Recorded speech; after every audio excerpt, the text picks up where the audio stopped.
I'm Alex Michelson. This week, the issue is virtually everything costing more. What is going on at the ports? We go one-on-one with Senator Alex Padilla at the ports to talk about that, President Biden's low approval numbers, and more. Then, the issue is the midterms. We're exactly 1 year away from all of us voting. So what is the state of the race? A powerhouse panel this week. Mr. Hardball himself, Chris Matthews, CNN's political director, David Chalian, plus California GOP Chair Jessica Patterson and strategist Ron Christie. Then, they ought to listen to the veterans a little bit because they ought to have a little bit of say. What this 96-year-old World War II vet wants Congress to listen to him about, as the issue is starts right now. Broadcasting across California, California's only statewide political show. You're watching The Issue Is. And welcome to The Issue Is. I'm Alex Michelson. I'm sure you've noticed that virtually everything you buy recently is more expensive, and stores are often out of stock. So why is that? Well, it's largely because of problems at our ports. There are over 100 ships waiting off the coast of California right now. That impacts the whole country, as more than 40% of the entire country's goods come through our ports. Democrats say the just passed bipartisan infrastructure bill advocates $17 billion to upgrade our ports and waterways. President Biden expected to sign that on Monday. This week, Senator Padilla traveled across California to talk about the infrastructure package. We caught up with him at the Joint Control and Command Center at the Port of Long Beach. Senator Padilla, welcome back to The Issue Is. Good to see you. Good to be seen. Thank you. Thank you. I mean, it is beautiful here at the port, but we're also here because a lot of people are having a hard time paying for stuff because things are getting more expensive because I'm part of the backlog here. Everything from fuel costs to things you get at the grocery store. What's your message to people that are really concerned right now and that are wondering what's going on? Look, I think there's a few things. Number one, there's some longer-term challenge that clearly our port infrastructure, our trade infrastructure has, and that's why we're moving in Congress together with the president to invest so significantly in infrastructure. It's not just roads and bridges and highways, it's ports, other areas of our infrastructure that can help keep the economy moving. There's longer-term issues that we need to invest in, and there's some short-term things that we can do and are being done. Things like making it easier for truckers to get the licenses and permits they need to be part of the solution. Things like imposing accountability for retailers who would prefer to leave cargo sitting at the port longer than needs to be the case. As soon as you start exercising measures like that, we've seen more than a 20% reduction of the amount of containers that are sitting on the ports at the time that they're sitting on the ship. So things are picking up. But I think bottom line is really the law of supply and demand, right? When there's choke points globally in trade, it's not just a Southern California issue, it's a global issue, then that impacts supply and demand. Good news is the economy kind of is coming back, and so there's more demand for goods. The holiday demand on top of regular demand. So it's been a little bit of a perfect storm for us, but we're working our way through some logistics, and I see things getting better. Although it sounds like for the holiday season, there's still going to be some challenges. You're hoping past that, some of the congestion starts to ease, including $17 billion investment in ports and waterways as part of the bipartisan infrastructure bill, which is going to be signed on Monday. What specifically does that mean for the Port of Los Angeles, the Port of Long Beach? What does that look like, that extra money? Yeah, that extra money for the ports of LA and Long Beach, which is critical, by the way, not just for Southern California, but for the country. 40% of cargo traffic that comes in to the United States comes in through these two ports alone. So we make things better, easier, more efficient. Everybody benefits. The whole nation benefits. It's going to mean things like land acquisition, right? When ships come in, containers come off the ships, there's only so much capacity that these two ports have right now to park those containers while truckers pick up that cargo and carry it off, whether it's to stores here locally or throughout the country. So more land to work with for these ports will help improve the efficiency and effectiveness of the ports. There's a lot of port modernization that needs to happen. It'll never be completely automated, but additional automation and electrification. A big part of our environmental protection and climate agenda is electrification of port infrastructure, so we cause less emissions, not just for the planet, but for some of the surrounding communities. And I know part of it also is they're hoping to get railway into the ports as well. So that's one bill that you guys passed recently. Then there's the other bill, the Build Back Better bill, which the House has been trying to work through. I know there's been some debate between Senators Manchin and Sinema about whether this is too big, what should happen. Take us inside the room. What's it like? Are you frustrated with them? Do you talk to them about that? Where are we at? Somehow I think frustration needs to be built into the job description for any member of Congress. But look, here's my prediction. It's going to get done. And it's probably going to be with similar theatrics and drama as the bipartisan infrastructure package. We saw there was a deal, then there was no deal, then it was a deal, finally got out of the Senate, got out of the House, and next week will be signed by the president. The budget reconciliation process, right, part two, I think was equally significant because we're investing not just in roads and bridges and highways, but for the environmental protection of communities impacted by ports. That's an equal priority for us. It's going to invest in healthcare. It's going to invest in housing. It's going to invest in childcare and the care economy. The reason that you see so much palace intrigue on what's happening amongst Democrats is because Republicans aren't playing ball. Right? It's almost shameful that not a single Republican right now is willing to vote for these necessary investments in our nation's infrastructure. So you're seeing the diversity of Democrats play out, but at the end of the day, we're going to come together behind a plan, and the people of the country and the economy is going to benefit. I mean, do you ever, though, pull Joe Manchin aside and say, come on, man, you're killing me here?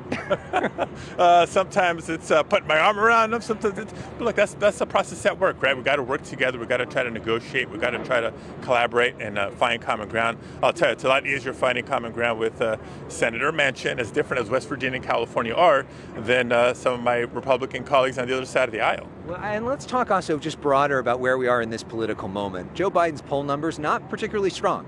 Vice President Harris's poll numbers, not particularly strong. We are at a moment where we just saw losses in Virginia and some, struggles in New Jersey as well. What do you think voters are saying right now? And are you concerned, big picture, about where Democrats are at? Yeah, look, I think here's what I believe. Next year's elections, if that's the lens people are thinking about, talking about, worrying about, we're going to see two things between now and next fall. Number one, we're going to have a much better handle on COVID. Right? Things were looking good earlier this year when vaccinations were ramping up. The Delta variant gave us a new challenge, but more recently we're talking boosters. We're talking vaccines not just for kids as young as 12, but kids as young as 5, including my own. That's going to do us all a whole lot of good over the next year when it comes to the pandemic and the economic impacts of the pandemic. Number two, the bipartisan infrastructure package is getting done and signed. The budget reconciliation piece will be done soon enough, and we're going to see the economic benefits of those investments. With more child care, people in a better position to go back to work. With investments in housing, we've seen whether it's the price affordability crisis in so many cities or how many people are experiencing homelessness, and on and on and on. And so lastly, because we've hung out with your kid here on The Issue Is, I know he got the vaccine this week. What was that experience like? Oh my God, after a year and a half of the kids, frustrated with mask mandates and, remote schooling, but they're back in school in person now, they couldn't wait to get the vaccine. So excited that they offered to buy us ice cream. And I did not hesitate to take them up on the deal. So it was shots in arms, and an hour later, it was a chocolate chip for me. Okay, very nice. Senator Padilla, great to see you. Thanks so much for being on The Issue. Thank you. Thank you. Up next, we are 1 year from the midterms, an all-star panel, including Chris Matthews, breaking down where we go from here. As we go to break, a look at the beautiful community of Ojai from the Above Los Angeles Instagram account. Stay with us.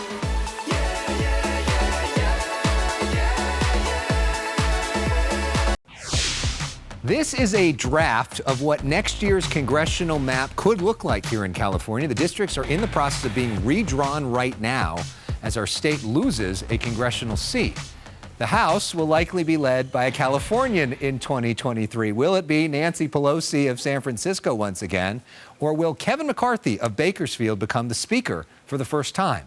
This week, I was honored to help moderate the Warsaw Conference on Practical Politics for the USC Dornsife Center for the Political Future.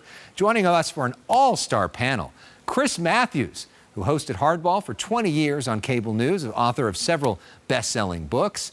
David Chalian is the political director for CNN, meaning he oversees political coverage on all of CNN's platforms. Jessica Millan Patterson is the chair of the California Republican Party and a returning favorite here on The Issue Is. And with us for the first time, Ron Christie, founder and CEO of Christie Strategies. He previously served as a special assistant to President George W. Bush. Chris, where do you see the state of the 2022 race right now?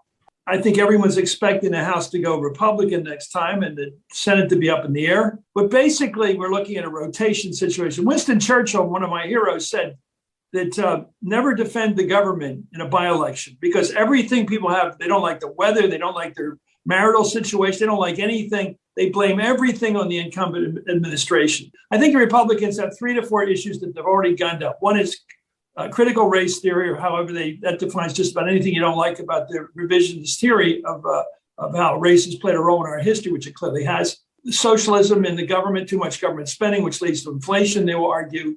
Open borders. And this goes back to original 1940s Los Angeles thinking.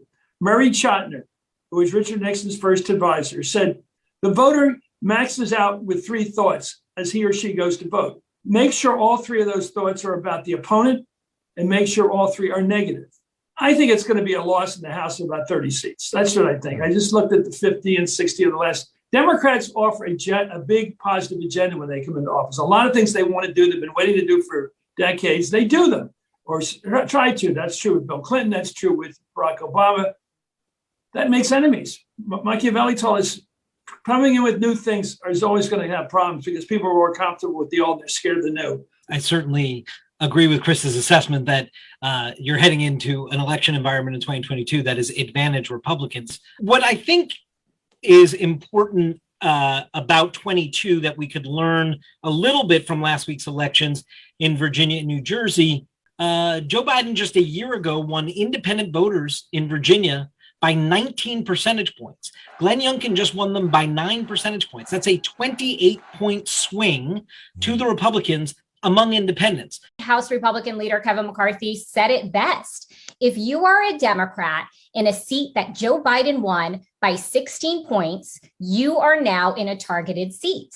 And here in California, that adds on 6 more seats in addition to the 4 that we picked up in the last cycle. I think this is really a parable for me of 2009. 2009, after the 2008 elections, the Democrats came in, they passed a sweeping healthcare reform measure, and the American people took stock of that and said, maybe the government's trying to do too much too soon. And of course, we saw what happened in the 2010 election cycle. 63 seats flipped from the Democrats to the Republicans, and President Obama at the time famously said that they've been shellacked. I think we're going to see a shellacking next year. I'm curious, though, about the role of the big guy we haven't talked about yet, Donald Trump. We have just had reporting at CNN this week that some of his advisors are really trying to convince him, like, there are places you can be very helpful, and there are some places, Mr. President, that it would be less helpful for you to be involved with, and so stay away from those. But if he is going to be a dominant figure nationally in the midterm elections, that means that in some of these districts, that middle may not move as dramatically, potentially, to the Republican candidate. I think Trump is so much smarter than the left thinks he is. He understood you don't touch Social Security, understood you don't touch Medicare. You don't mess with the real safety net from 64, 65. You don't mess with that stuff. As George Will said, the Americans are conservative. They want to conserve the New Deal. But they also want to conserve the Great Society much. So he never messed with that. And he said, get rid of stupid wars. And then I'm going to fight the Chinese. So if he wasn't such a bad guy on COVID, he would have won re-election. And that's why we're going to have very close elections with Trump coming back into this, as crazy as he is, because he's crazy like a fox. I want to go around first for the Republicans. If the Republicans can make this the issue, they win. David Chalian. The economy.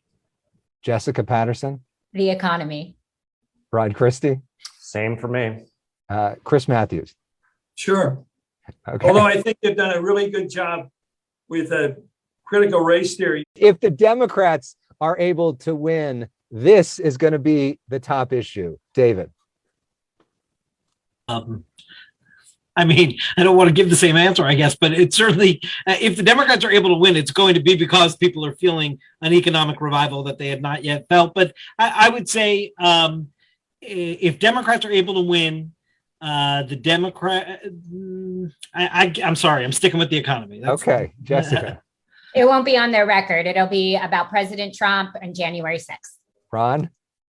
I'm going to stick with David. I think it's the economy. And I'm also going to piggyback on Jessica and say that they're going to try to relitigate Trump again, which is not going to be a winning issue for them. And Chris? They can't get away from it. They've got to fight this for the country. This is patriotic. They have to challenge what Trump did on January 6th. They have to go after it. Somebody's got to take that responsibility. Up next, we turn the tables on Chris Matthews and ask him his favorite question. Tell me something I don't know. But as we go to break, Above Los Angeles on Instagram takes us above downtown Los Angeles. How cool is that? We'll be right back. All right, Donald, tell me something I don't know. I used to love watching the Chris Matthews Show on weekends. I based a lot of this show, The Issue Is, off of that show. So when Chris was part of a virtual panel I moderated this week for USC, I had to turn the tables on him and play a game he used to play every week. Tell me something I don't know. Scoops and predictions from top reporters and analysts. Let's start with David Chalian of CNN. David Chalian, tell me something I don't know. Well, I'm going to make use of the fact that we have a newsmaker with Jessica here on the panel. And I want to ask Jessica, are you going to be the next national chair of the Republican National Committee? Because that's that's what I've heard. I am incredibly focused on being the chair of the California Republican Party. Trust me, that's a lot of work. That was not a no, if anybody's asking. And usually when it's not a no, that means yes. But we'll see. Jessica Patterson, tell me something I don't know. And if you want to break that news right now, we're game. The House majority will run right through California. What you do know is that California was responsible for bringing more new Republicans to the House of Representatives than any other state in the nation in 2020. We have up to 11 targets that are coming through our state this coming 2022. So we will make sure that we have a Speaker of the House that is not only from California, but is also a Republican. That, of course, would be Kevin McCarthy. Ron Christie, I know you got to do this a lot on his show. Tell me something I don't know. I did. I tell you, you look at the facade that all the Republicans are unified behind Donald Trump. Behind the scenes, there's a lot of angst and a lot of anxiety about Trump getting into this race. There will be a lot of people who will go to the former president and encourage him not to get in, to allow the Republicans a chance to have a viable shot of beating whoever the Democratic nominee is. But ultimately, I think Trump runs, and it's too much for his ego to not have a rematch against Joe Biden, who he believes stole the show. And finally, Chris Matthews, tell me something I don't know. Well, this is from another area, but my other area of interest is movies.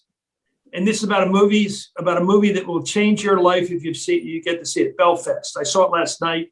Kenneth Branagh's movie. It's about sectarian struggle in Ireland, Northern Ireland, where my grandmother came from. You're going to come out of that movie saying, my God, I know who the good guys are. I know who the bad guys are. And the ones that use religion or anything else to stir people against each other are the bad guys. And the ones who want peace are the good guys, the good women. It's an astoundingly good movie. Now we got to check that movie out. You can watch the entire conference we were part of right now at youtube.com. Look at the USC Dornsife Center for the Political Futures page. Up next, we meet a 96-year-old World War II vet and the California congressman trying to help him. But first, Above Los Angeles takes us above the Los Angeles National Cemetery, where we marked Veterans Day this week.